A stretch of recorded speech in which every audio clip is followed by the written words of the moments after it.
Welcome to Ask the Experts. My name is Hasani. And I'm Jeff. Good to have him in person. He flew all the way down from Philadelphia, Actually, I say Philadelphia because that's the airport, but South Jersey, just to be in the studio for tonight. So it's a pleasure to have him. Listen, as you know, Ask the Experts gives you the opportunity of asking any question that you want. Don't wait till we 15 minutes in to start dropping these questions. You need to drop these questions right now. We had some great questions last night that were powerful, and we hope that you got something out of it. And I also want to invite Instagram to do the same. I know it's a different type of platform, but if you have a question, we want to honor you with an answer tonight. So wherever you're dialing in from, make sure you go ahead and do that. But in the meantime, guys, as you know, we've been making announcements. There's a few things coming up that we want you to be aware of.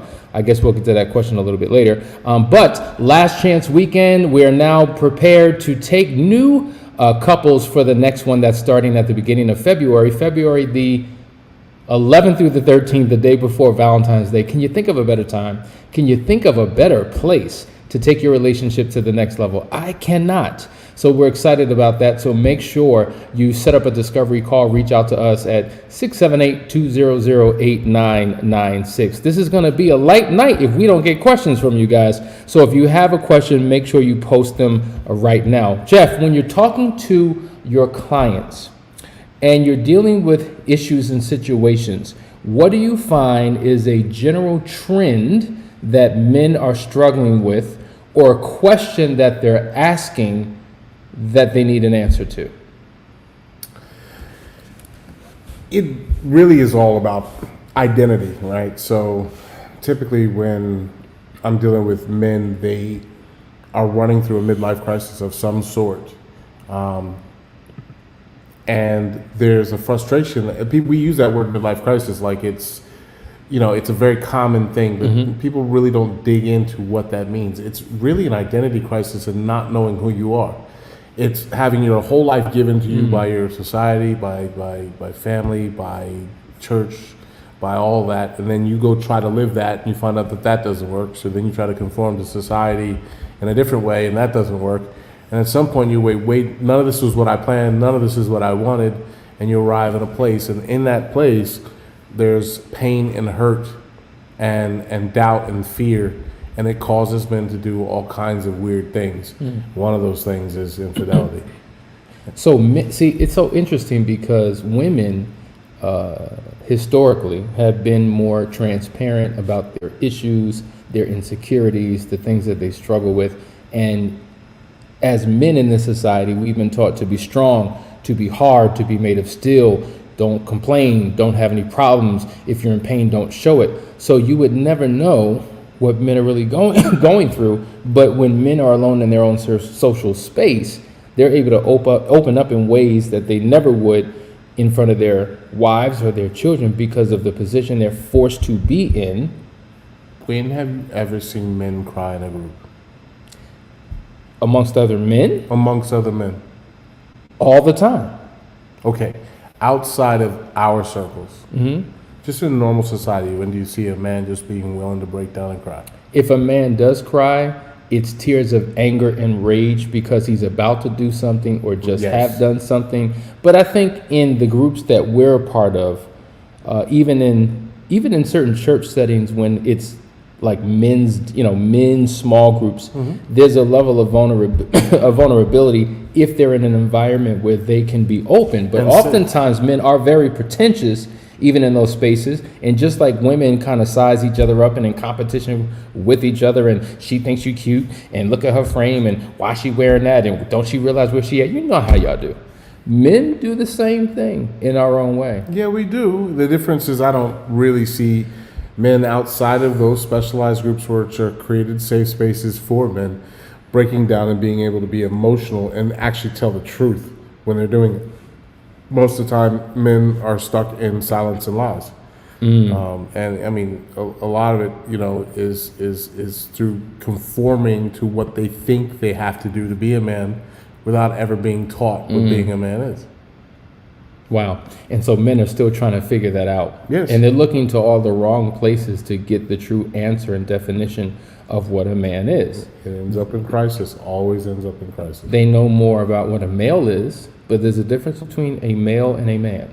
Very, very true. And so that's why we're excited about the Foundry program that's really going to help people unpack what that is and how to begin to grow in some key essential areas of life to take their lives to the next level. Okay, guys, we have a couple questions. Make sure you post them so that we can get to them. So first up, this week's topic is about letting go of the past. How do I do that when I don't know if it's in the past yet? Okay, I'm told, I don't have my glasses, so please forgive me. I'm told it's in the past, but trust is still being rebuilt. Gotcha. Okay. So trust, as we say, trust and triggers are probably the longest part of the journey when you're recovering from any type of betrayal in the relationship. And oftentimes, because of your struggle to trust, you're looking through a lens of suspicion, a lens of doubt. You're looking for, when is the next time something's going to happen? So you're waiting and anticipating something bad happening in the future, or someone's still engaged in behaviors. Your spouse is still engaged in behaviors that remind you of the past, right? But then to your point, how do I know that it's in the past? Because during the full disclosure process, if they're engaged in the trickle truth, they're not revealing all because they're trying to protect or they're trying to avoid consequences. You're getting fragments and pieces of a truth, and you just don't know what to believe. And so that's the struggle. So how do you put the past in the past? Well, you can't. If you think that there's things still going on in the present that's different than the past, you have to deal with the present reality that you're in. And what happens is people engage in behaviors that create patterns. And if you're still seeing the same patterns occur today, then there's a way of handling that. Now, if your spouse is showing up the right way and you struggle to believe, or you struggle to see what he's doing because you're so absorbed with the past, that's a different path. Does that make sense? And so at the end of the day, there's a journey that each of you have to take individually, yet together. That's why we encourage you getting help together, but you need to work with somebody who can guide you through your own recovery, dealing with forgiveness, dealing with trust, dealing with, opening up your heart and mind when it is safe. And that's why Danielle has that UnEarthed program to guide women who are struggling because of what has happened. Yeah, that's the reason why all these additional programs are being created, because we realized that there was a lot of individual stuff, and if you don't, we've really noticed that individual counseling is absolutely wonderful. We're never ever going to turn our backs on that, but at the same time, there's this dynamic that happens when the group understands, and that's really what we need, is that support. Absolutely. And let me just say one more thing regarding your question. How do you get past the past? How do you let go of the past? We've talked about on this show how the majority of your thinking is based upon a past experience, right? Or a future experience that you're anticipating. And we go back and forth from past to future, past to future, past to future, and we rob ourselves of the present moment. And maybe you have parked and built shelter and made a permanent residence in the past. And so it's hard to get past something that you become obsessed with. And so it's really about managing your mind and your thoughts and retraining your brain.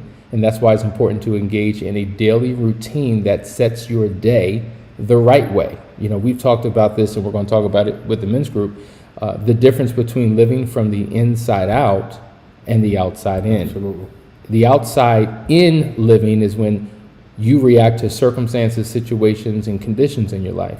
Operating from the inside out is when you take a deep dive within yourself to discover certain things, and you set the course of your day regardless of the circumstances.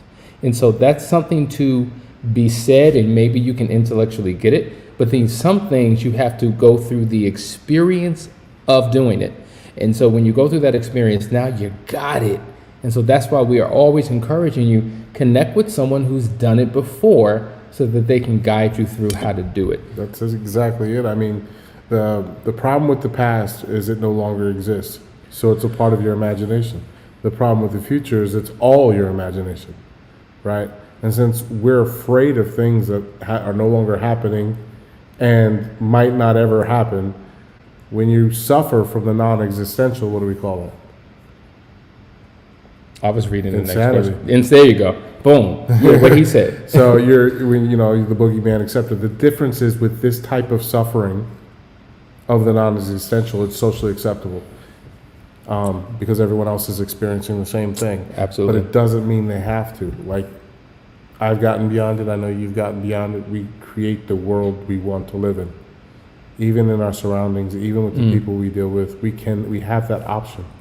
And we create the world we want to live in. And I think that's a perfect segment into the very next question that Sean asked. I'm going to read this. It says, how do you get your life back in alignment after an affair? Before my husband's affair came to light, we were on top of our game. Our relationship and marriage was amazing. We had just purchased new property, new vehicles, started a business. After the betrayal, I could care less. It all could have been sold. I'm sorry. The bills fell apart and I didn't care.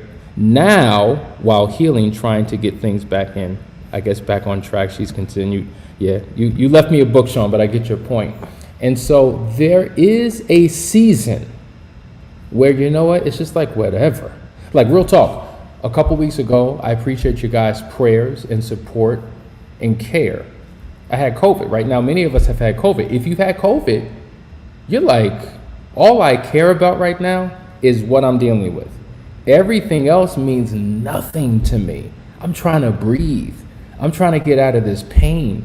I'm trying to get back on to normal. I couldn't care about TV shows. I couldn't care about the latest gossip. I couldn't care about the car or the house. You don't care about anything because all you are in is your personal experience. And it wasn't until, thank God, I got over it, I began to see the world differently, and I began to get engaged, and I began to care about things that were important to me. Now, think about this.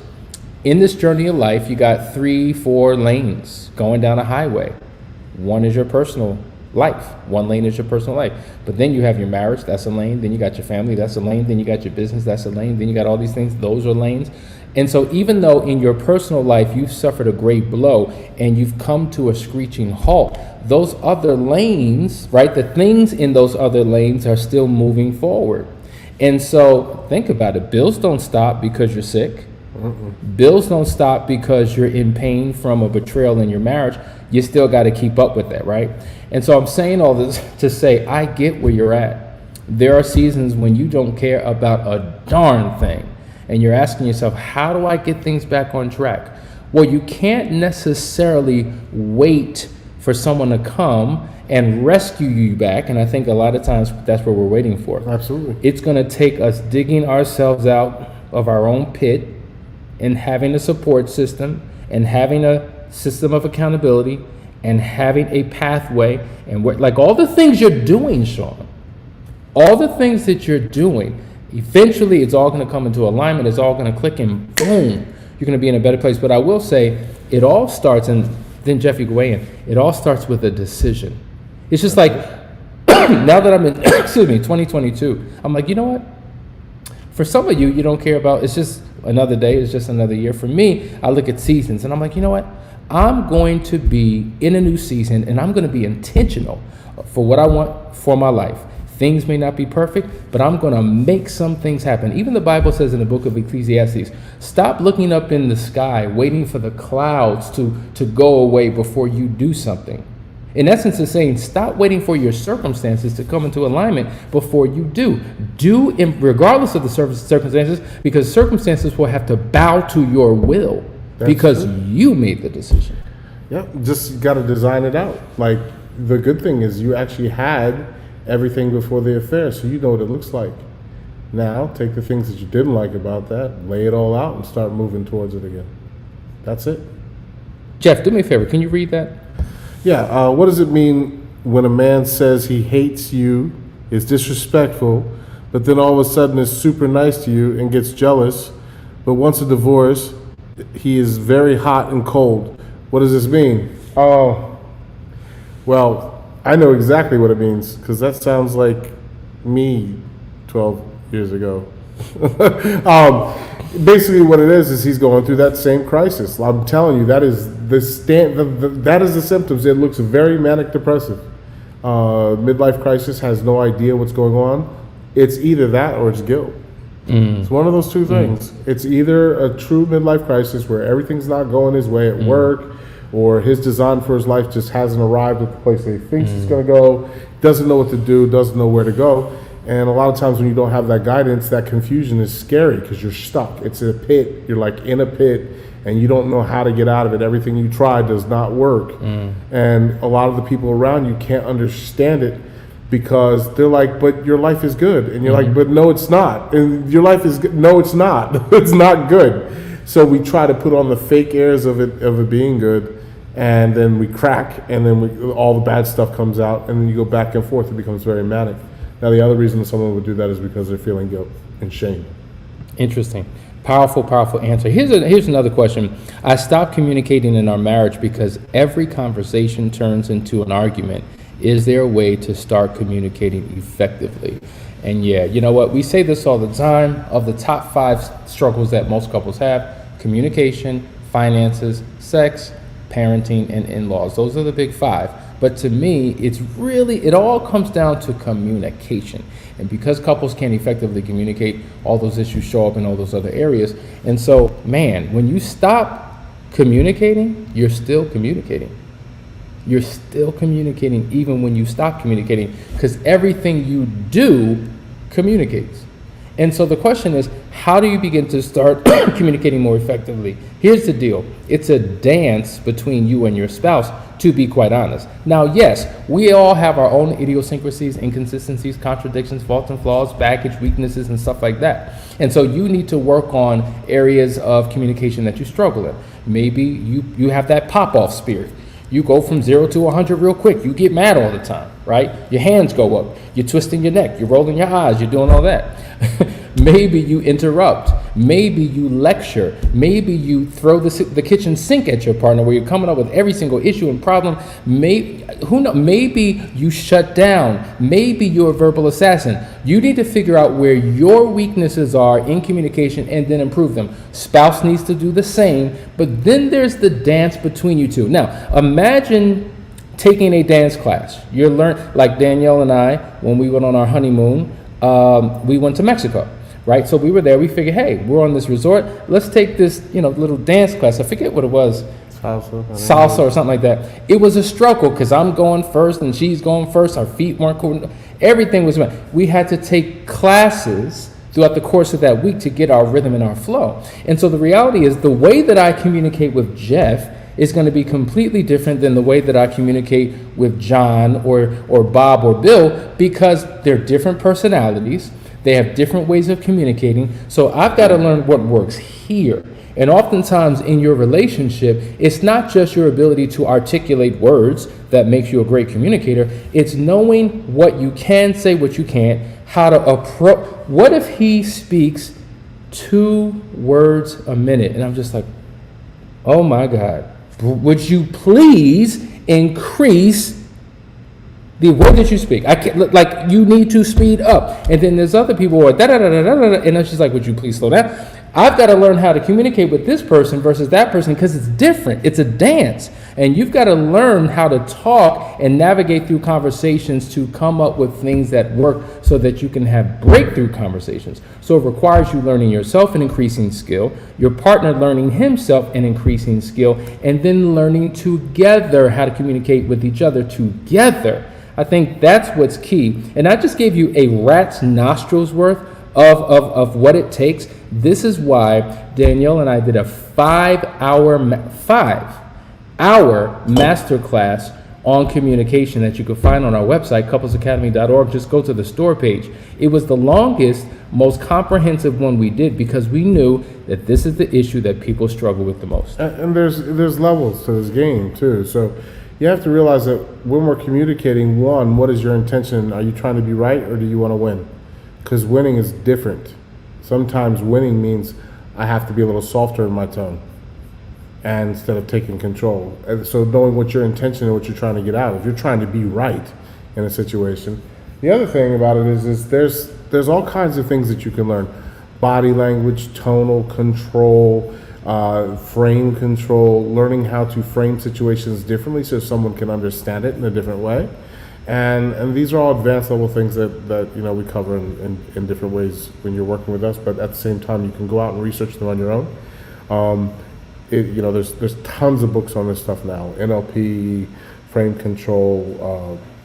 A lot of them are business books though, so you kind of have to pull it apart and figure it out. Maybe you should write a book on it. Maybe so. Yeah. But here's a great tip. Jules said, my husband and I started writing each other letters to help us start communicating to avoid the arguments. Now we can communicate verbally. We needed to start somewhere, and I think that's a great point. That is a great point. You know how many people come here, and when you ask them to talk about something, they are just like a deer in headlights. They can't do it. But they have the most eloquent. Oh my God! You remember the one? I can't remember her name. I'm sorry if you're watching. But I almost crying that when she read her letter. Yes. Oh my God. Yes. So everybody has a different skill, and that's a great point, Jewel. That's a great point.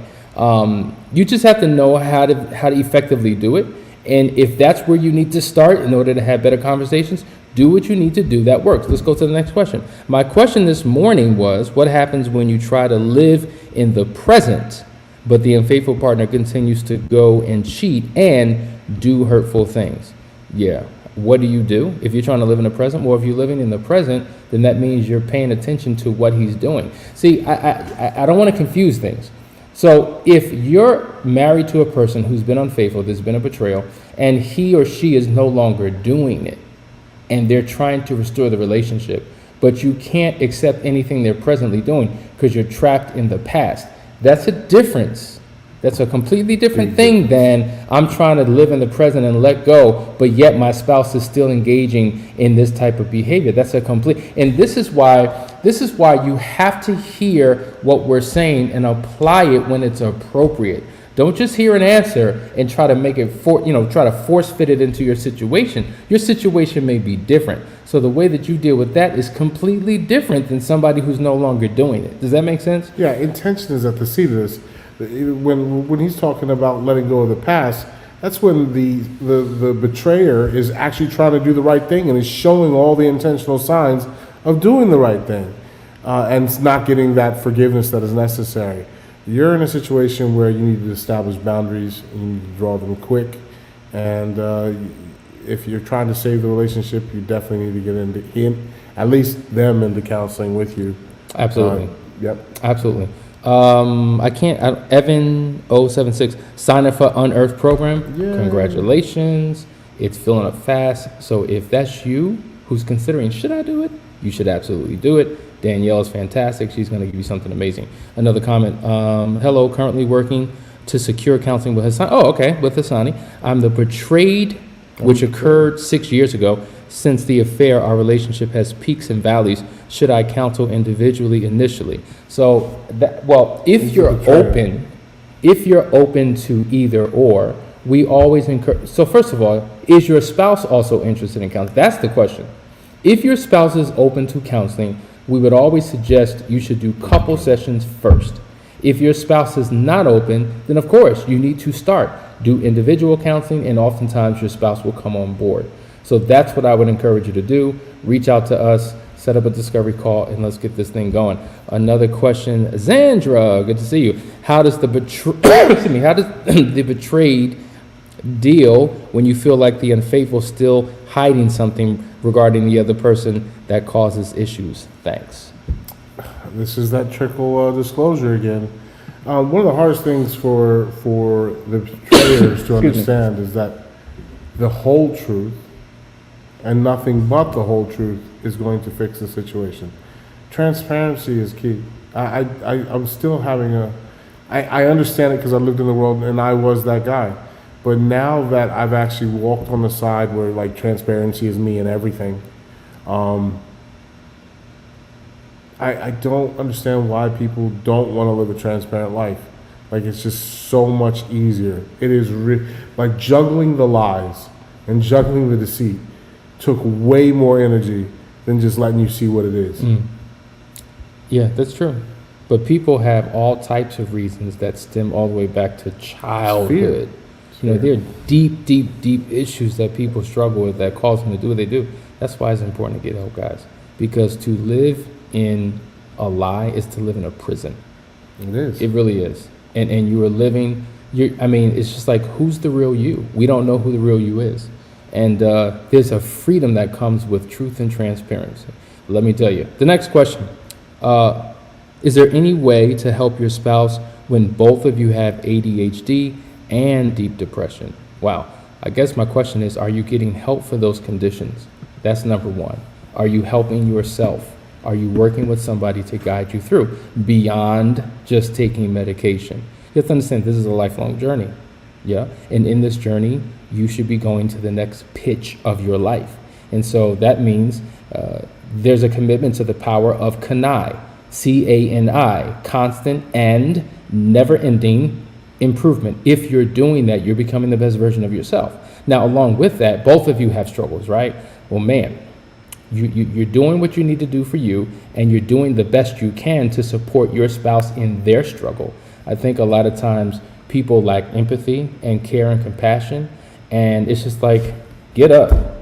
What you doing there? Get up, fix it, change it. And there's no empathy and no willingness to help and to pull them up when they're down. And I think if you have a loving connection between the two of you, your support is a good start. And then you can learn skills, like if you're working with a therapist and your spouse is working with a therapist, if you're reading books, if you're going to seminars, if you're figuring out how to deal with those particular issues, you can learn how to be a support to your spouse. Like I used to be the director of support groups, right? Recovery groups. And we had groups for men who struggle with men and women actually, who struggle with all types of conditions. And then there were spousal groups that taught the spouse how to live with, how to support, and how to encourage the one struggling with a sin or an addiction or a mental issue, whatever the case may be. So both were involved because it was a journey that they were taking together. So I would encourage you to join a support group, go to counseling, and do what's necessary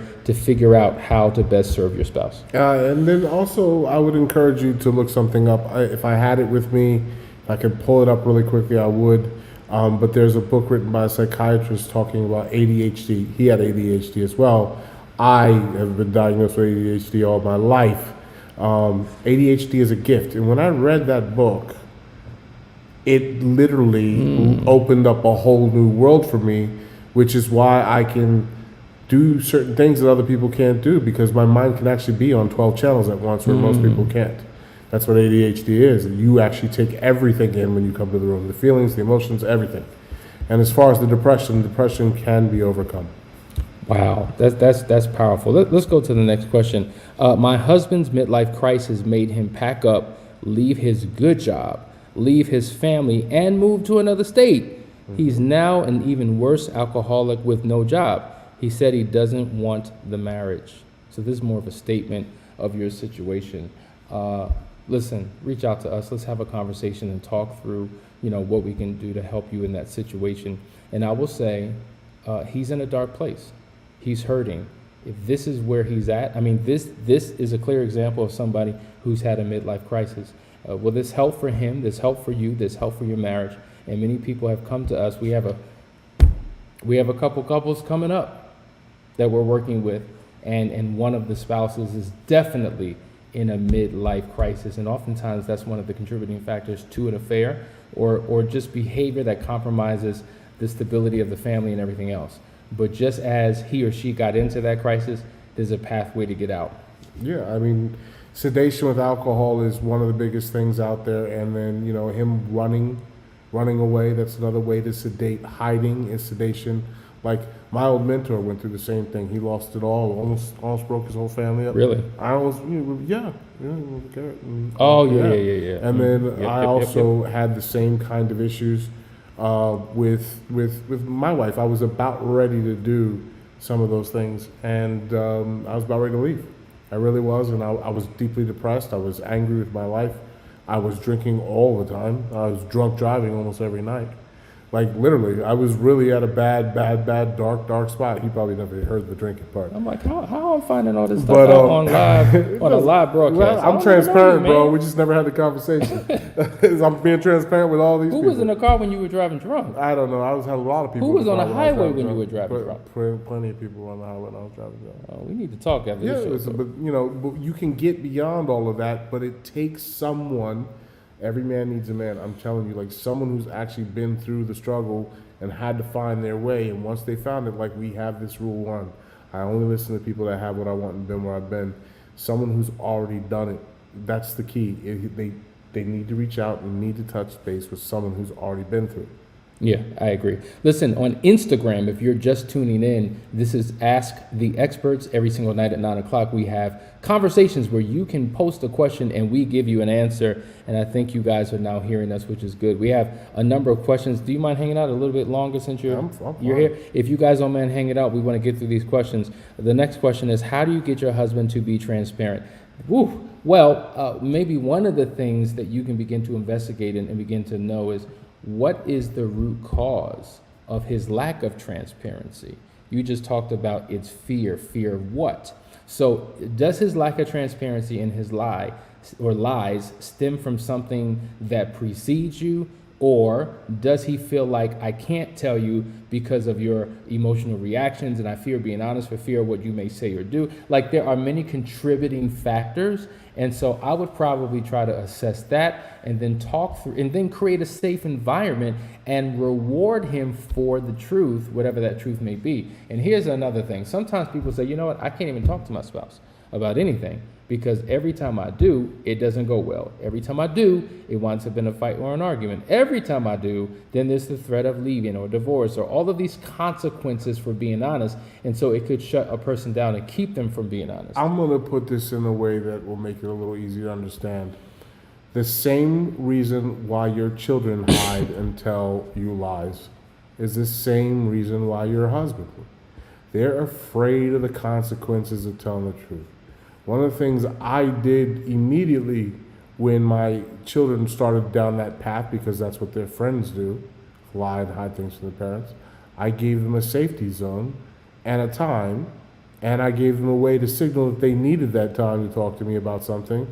And when we enter that zone, nothing they say can have any retribution. And I sit there in silence. If I'm angry, I walk away for a few minutes and deal with my anger and make sure I reaffirm my commitment to not showing that anger to them. And then they get to walk away scot-free as long as they commit to some kind of action plan to prevent those things from happening again. Because they were honest. It's a very tough process, but you may have to create that safe space, especially when you're an aggressive military dad who just deals with everything by barking at it. It was tough for me, but that's what makes me believe that anyone can do it. Wow. Here's the next question. Do you think a marriage can be restored if only one is willing to put the work in and the other isn't? Should I just continue with the divorce or try to fight for restoration? We have 4 children. How dare you? How dare you ask that question when you are looking straight in the eyes of a man who's in the same situation as you? Because we were 4 years into our marriage and she was done. She wasn't trying to hear it. She wasn't interested. And so I began to think, do I fight for this thing or do I just let it go? At the time we had 3 kids, one on the way. And I was just like, do I work on the restoration? Can it be restored if only one is fighting? All it takes is one to initiate a process, being consistent in that process. There's always the hope and possibility that things will shift and eventually your spouse will get on board. That's my story. It's my story too. That's my your wife story? wasn't talking to me for about 3 years, which led me to start looking other places and create emotional affairs. 3 We didn't really years. talk outside of anything that had to do with the kids. We weren't even builders. We were sufferers. Like we suffered through everything. Every conversation was painful for almost 2 to 3 years. It was absolutely miserable. And I'm telling you right now that can be recovered from. And you can contribute to it. You can set it up. Now, the real thing is what is causing that person to disconnect and what's causing their pain. Is it because every time they get in a conversation with you, you're fighting?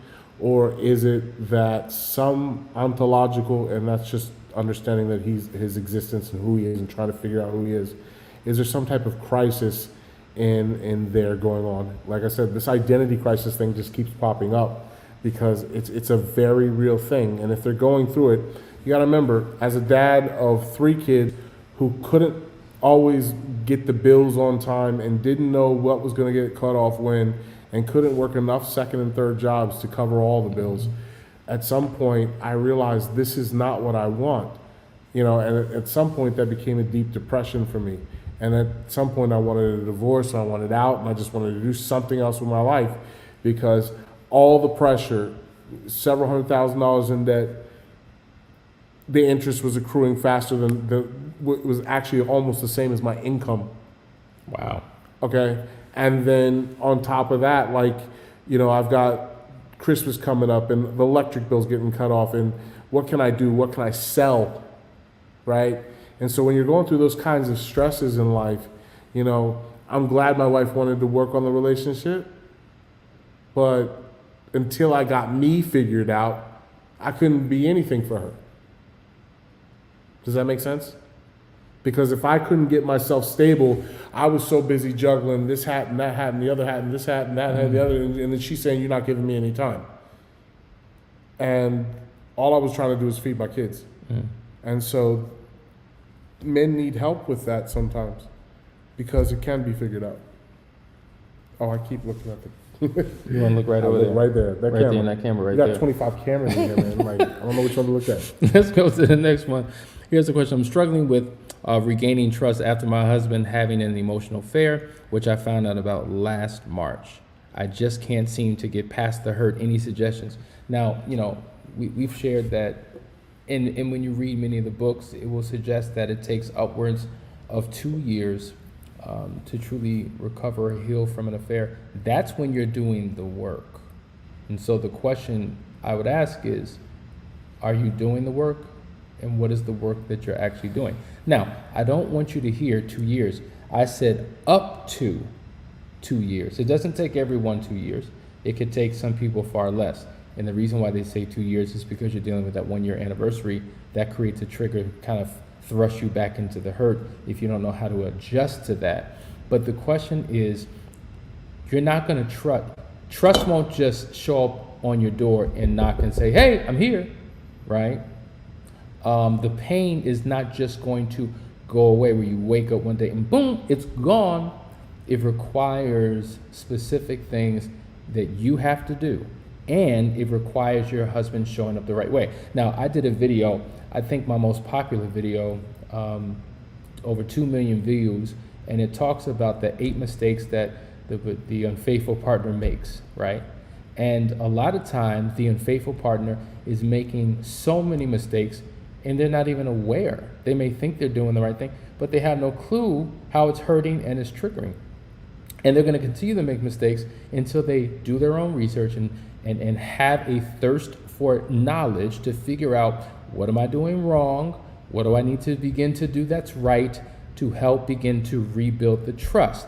And I don't know why. It's just like finances. Like, all of us need to get our finances in order. All of us need to manage our finances better, but nobody's motivated to take a financial class. No, you're absolutely right. And it's until you do that things don't, I mean, you're going to be a mess until you do. It's, you know, we think we can just walk into this world and know what a relationship's supposed to be when our parents didn't have a good relationship and the people around us didn't have good relationships and we didn't see how these things did. And then our spouse we might have had all those great people around us, but our spouse grew up in chaos. And so, like, if you don't have a carbon copy example of how to live, what to do, where to go, then how are you supposed to know? So we're all in this world stuck together trying to figure this thing out. We got no manual to figure these things out. And there's all these books on the shelves, and some of them are good and some of them are bad, and we don't know which ones to filter through. I'm telling you, you shall know them by their fruit. Start looking at people who have happy marriages. Start looking at people who've recovered from the situation you're going through. Start looking at people who have similar circumstances to your husband and overcame it. Put those people in his world. If you can find a way to get those people in his world, then you're going to see those changes happen. This is, you follow the path of the person who blazed the trail. It sounds really, really simple. The hardest part is putting one foot in the other and actually and doing it. But I tell you this, it's a lot better than sitting in your pain. Great point. What is a book you recommend for me?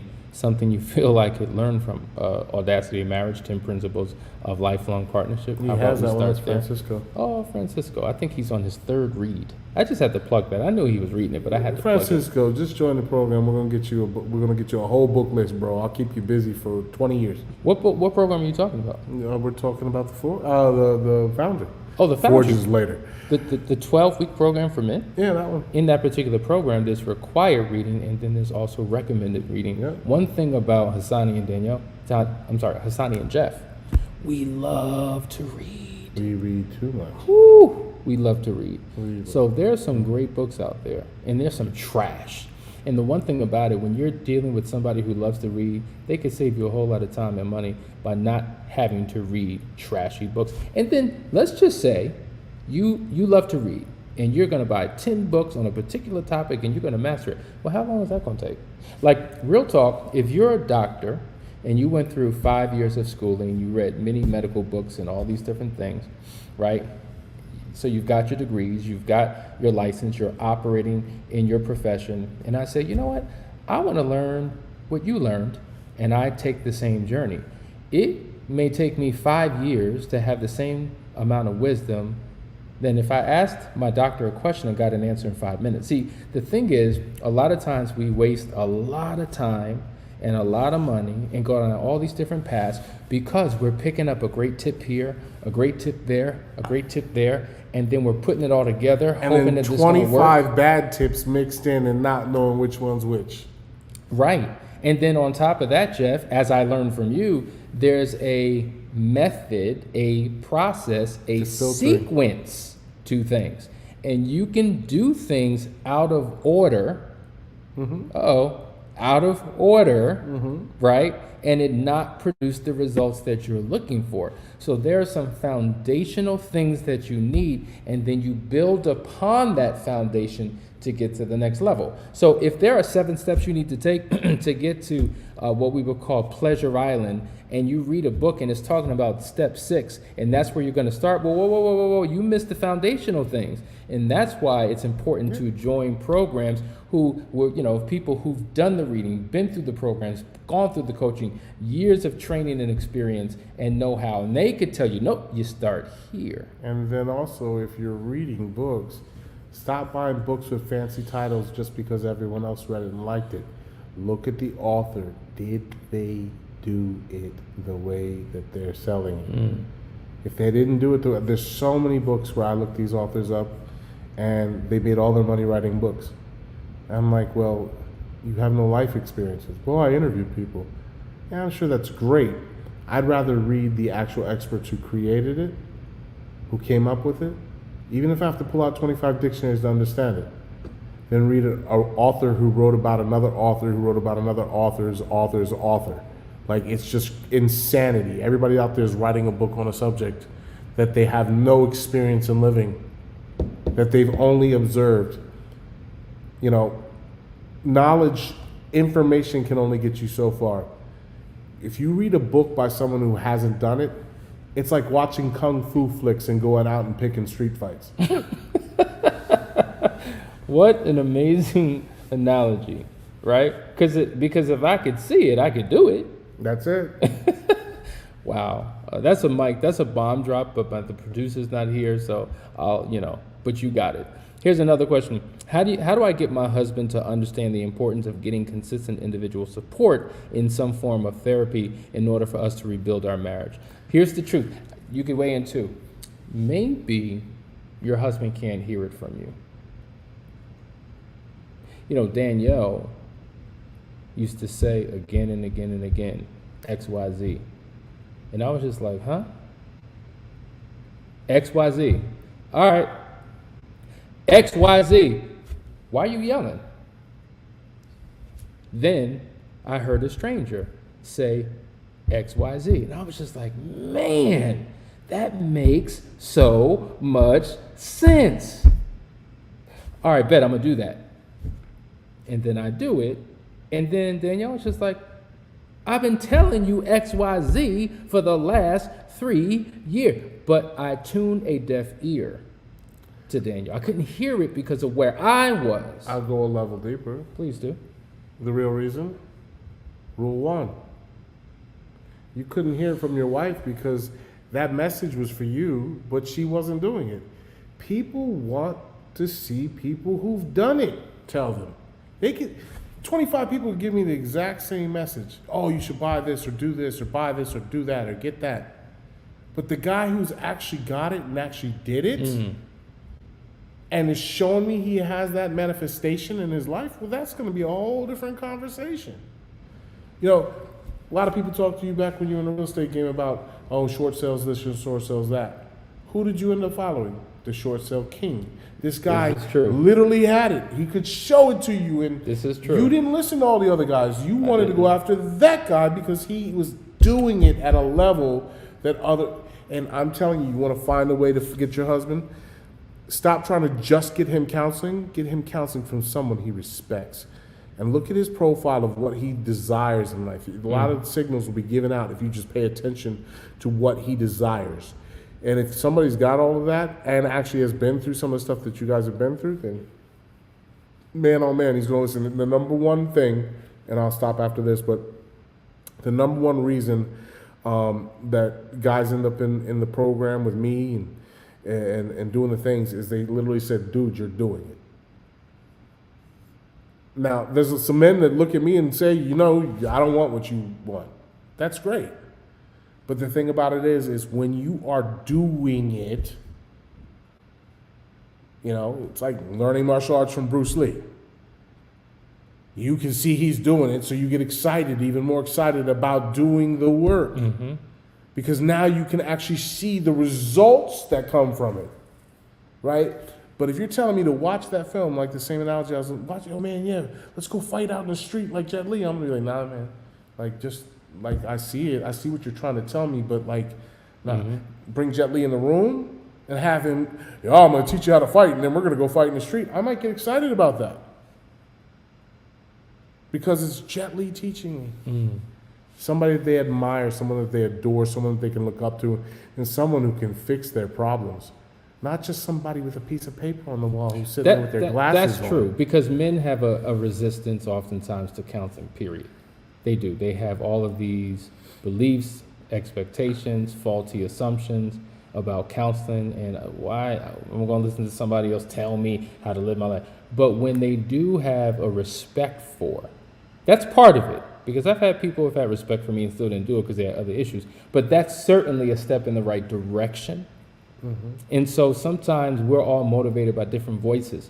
You know, when Danielle and I were on a journey for self-discovery, and I remember when we moved to Costa Rica, it was more than a geographical switch. It was a spiritual transformation journey we went on. And we were into like really understanding our minds and the power of our spirits. And so there was a particular author that I was in love with. And she found another author teaching the same thing, but they came from with a different voice and a different perspective, right? That was her guy. She loved listening and reading his stuff.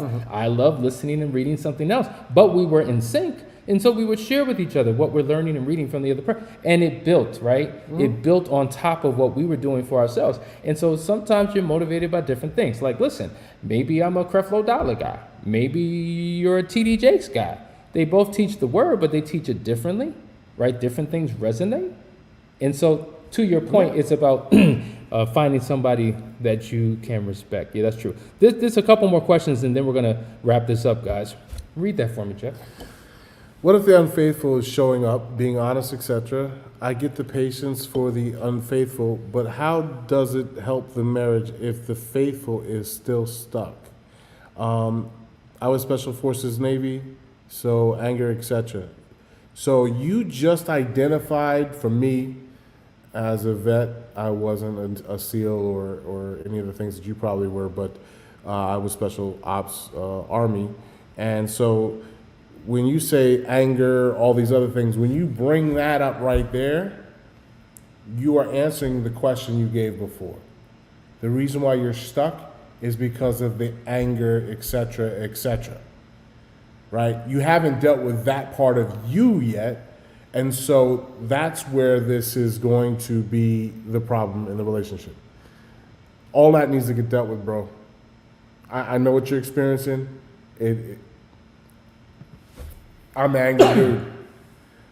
And I went from angry to happy panda, where I was sufficing everything by being happy all the time, and it was fake. And then I learned this happy medium. And when you learn how to walk that balance, I have a lot of grit and gruff in the business world and with my people and my guys, because I expect the best out of them, but I do not have anger anymore. And if you can deal with that anger first, the other stuff will come, I'm sure. Yeah, and then the other part of your question is you're saying that the spouse is still stuck.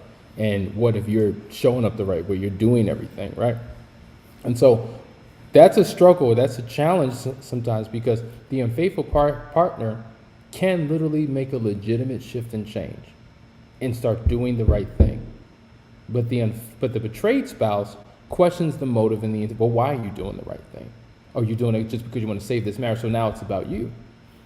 Right? Or maybe you're making this genuine change because you're committed not just to make your wife happy, but to be the best version of yourself. So you're doing it for the right reasons, of which she becomes a beneficiary, but she's still stuck. And so we think, well, I'm past this by now. So, why are you still stuck? And then there's a frustration with that. Yeah, I understand being patient and everything, but they still stuck. You cannot control, you cannot determine what the spouse's recovery process is like. Now, they should be doing something. They should not be stuck in the sense of they're doing absolutely nothing and can't move beyond where they are. And if they're in that space, they need to get help, because a lot of times we can stay trapped in seasons or be in seasons too long because there's an internal resistance that we're struggling with, and we don't want to move forward. We don't want to heal. We don't want to get better. I told you that I worked with this couple for about a year, and the wife was stuck. And I said to her, do you just want to be stuck? And she was like, yes, I do, because I'm not ready yet. I'm not ready to give this up. I'm not ready to do this, because I know that once I decide I can no longer be the victim, I can no longer be in this stuck place, I'm going to have to be responsible. I'm going to have to show up different. And right now, I'm not ready for that. She was honest.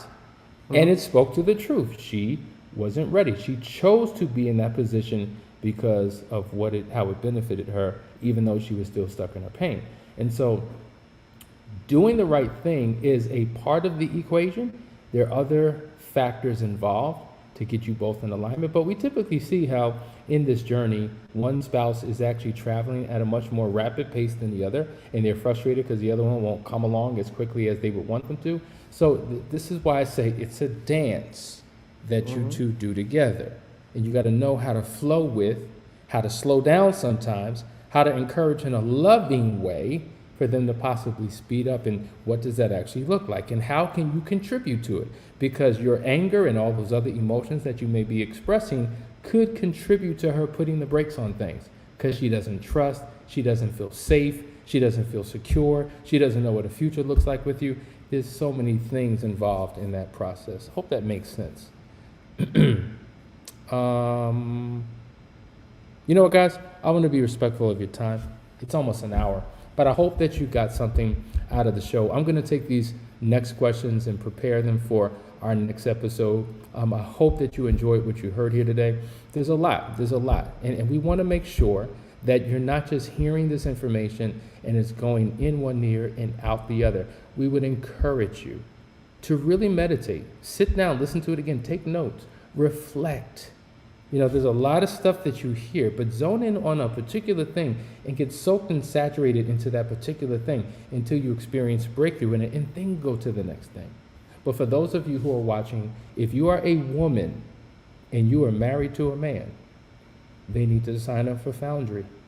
If you're a man watching right now and you have a pulse, you need to sign up for the 12-week men's program called Foundry. If you've never heard about it, you're about to right here, right now. We start next week, next Wednesday. It's not too late to get involved. So we're going to play this out and then we're going to close out. Stay tuned, guys. We love you and we're here to support you. If you're a man and you have a pulse, then you need to join this program. You're a husband, you're a father, you're a leader. You have the weight of the world on your shoulders. You have to be everything for everyone, but do you know who and how to be for you? You're still in search of your own significance. You're in internal battle with your own vices. You're questioning, do I even know what it means to be a man? I know I'm supposed to be there for others, but what about me? The fact is, you need a model. You need a code to live by, a system of principles to govern your life. You need an internal compass to guide your every decision. You need the 4 securities to build your own kingdom. What you need is the Foundry. In short, a foundry is a facility where castings are produced by melting metal, pouring liquid metal into a mold, and then allowing it to solidify. Well, this is where we're testing the metal of men. Foundry is a 12-week men's-only coaching program. It is a brotherhood that will take each man through a purification process of the heart, mind, and soul. We here at Couples Academy promise you that if you give us 12 weeks of your life, you will no longer recognize it. If you care about the improving of your life, your marriage, and your family, register today.